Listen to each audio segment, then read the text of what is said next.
It's no news that we all use maps to do our jobs. There are often problems using them in the traditional paper form, particularly when we can't seem to get the right information in the right format when we need it. There should be a better way.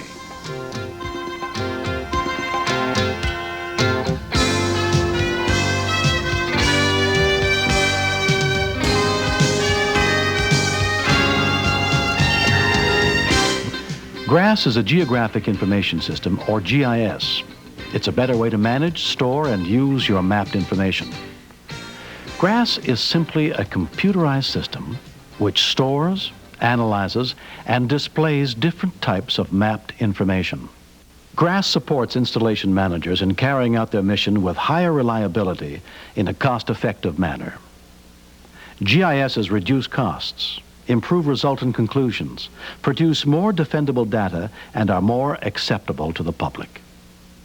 GRASS is currently established at Forts McClellan, Hood, and Lewis, and the Yakima Firing Center, as well as National Guard Bureau headquarters. It will be established soon at several additional Army locations, as well as other governmental agencies. So don't keep your information about soils, vegetation, roads, or archaeological sites rolled up in map tubes or stuffed into drawers. Keep it in a computer. GRASS can consist of any number of different layers, with each layer representing a different theme. These layers are related or registered to the same map base, so they can be overlaid onto each other automatically without ever having to adjust scales or match coordinates first. GRASS eliminates many of the problems which occur with paper maps. GRASS can also let you use the information on your installation in ways which would be difficult or impossible with more traditional techniques. Let's see how. Finding the map of a particular feature is not a problem with GRASS. All the map layers are kept in a computer. You have immediate access to any layer, such as elevation, streams, or to any combination of layers. To relate maps of different scales on paper can be difficult and tedious. With GRASS, all of your layers are registered to the same base, so you can combine maps of different scales automatically. Don't be limited in the types of map combinations and overlays you can cope with manually. You can combine any number of layers to produce new maps. You can see where certain specified combinations of features occur.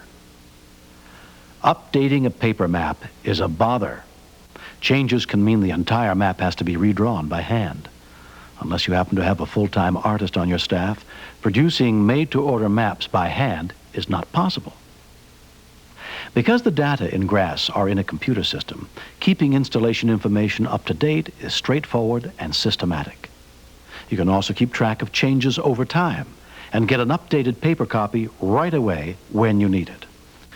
GRASS lets you display your information quickly in a tremendous variety of formats, sizes, scales, and colors. In addition, a user can overlay layers to find where certain unique combinations of features exist, much as Ian McHarg proposed in his book, Design with Nature. You can create entirely new layers for your installation by combining existing maps in various ways. These new layers can be added to GRASS. On your installation, GRASS can be used to help answer questions about installation resources. Answers like critical habitat zones for endangered species such as red-coated woodpeckers, or legally required noise contour zones which impact civilian areas.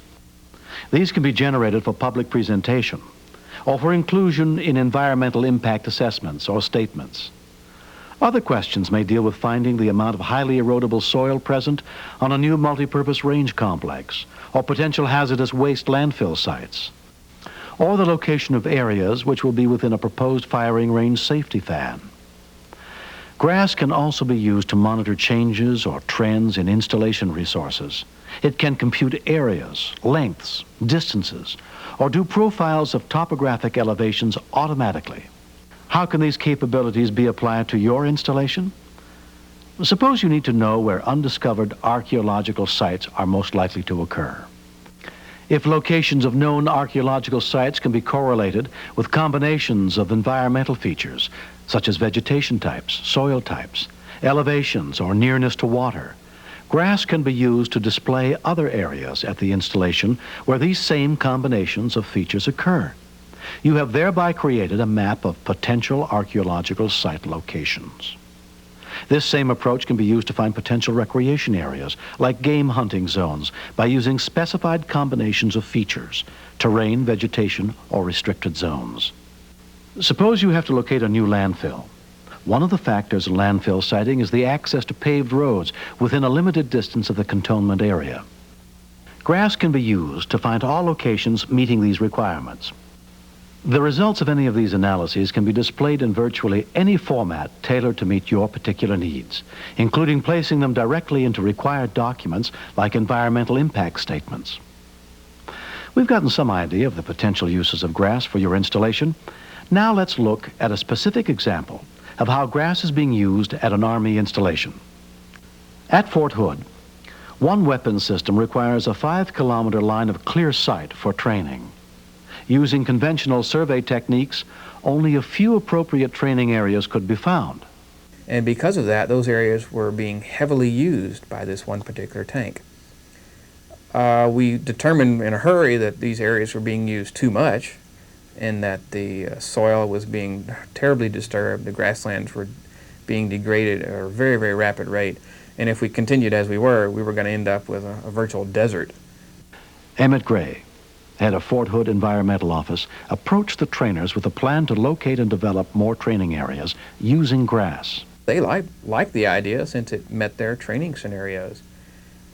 In such a system, we would spread the hurt, so to speak. We would have the same amount of training going on, but in a greater area. This suited my needs as a land manager tremendously. It suited their needs as a training exercise actually better, since they had more land to deal with. Higher level authorities are also taking an interest in grass, like Colonel Kelsey of the Army's Environmental Office. The National Environmental Policy Act and the President's Council on Environmental Quality require that consequences of proposed actions be fully considered and integrated into the planning and decision-making process. For years, the Army has searched for tools and methodologies to develop and present high-quality environmental analyses to decision makers and the public. The Construction Engineer Research Laboratory has developed the best currently available tool to assure this commitment to excellent analysis.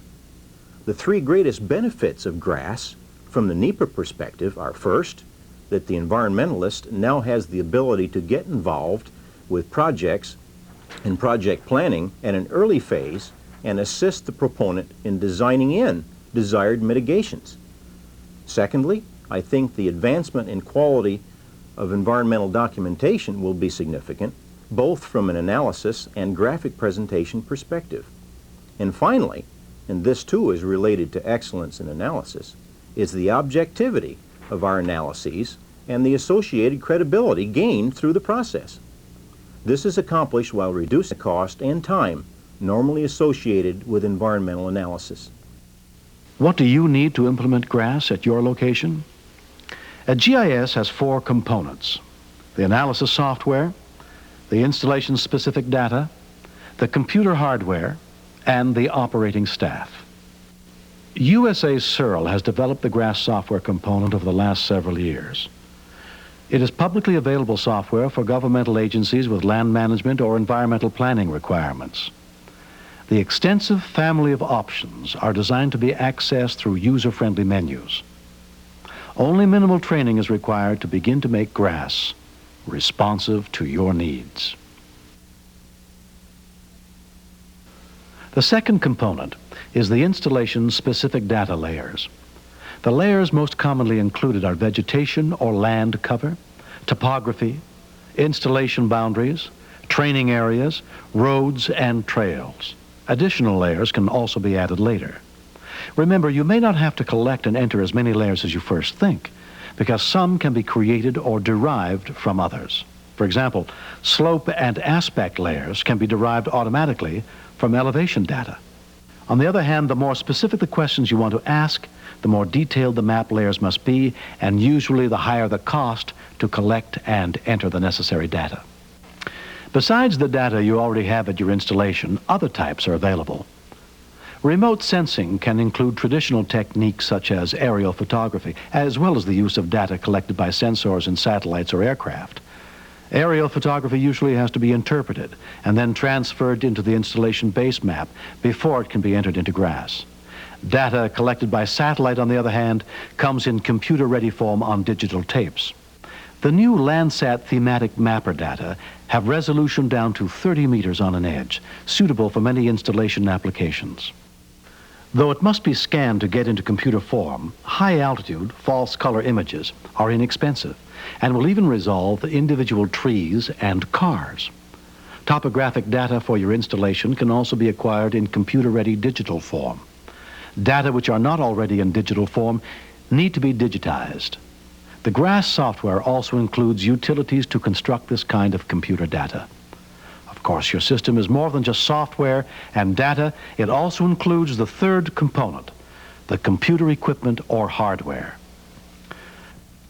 GRASS has been established on the Masscomp and Sun mini computers. It is possible to run it on any computer which uses the Unix operating system. The Unix operating environment ensures that GRASS code can be ported to new computers such as the AT&T 3B2 or other microcomputers. Besides the computer itself, a monitor and color display terminal, a printer, and plotter are usually necessary. Hardware costs are currently in the range of $50,000 for the entire configuration. In time, this will drop as computer costs go down and as GRASS is ported from the mini to the microcomputer level. The fourth and very important component is the operating staff. Do you and your staff have to be computer specialists? No. GRASS is very user-friendly and interactive. A professional with minimal previous computer exposure will be able to obtain useful GRASS analyses after some initial training. However, maintenance requires a trained technical assistant on your staff, knowledgeable in regular computer system support, and largely dedicated to GRASS support. GRASS can help you whenever you need to access information on your installation quickly, to determine aerial planimetric amounts, to combine, overlay, or analyze the information to answer specific questions, to compare alternatives, or to predict the effects of certain events. If you're not satisfied with hand-drawn, out-of-date maps, using GRASS can help improve your effectiveness as an installation manager and make better use of limited manpower and smaller budgets. GRASS can help you take better care of the resources for which you are responsible.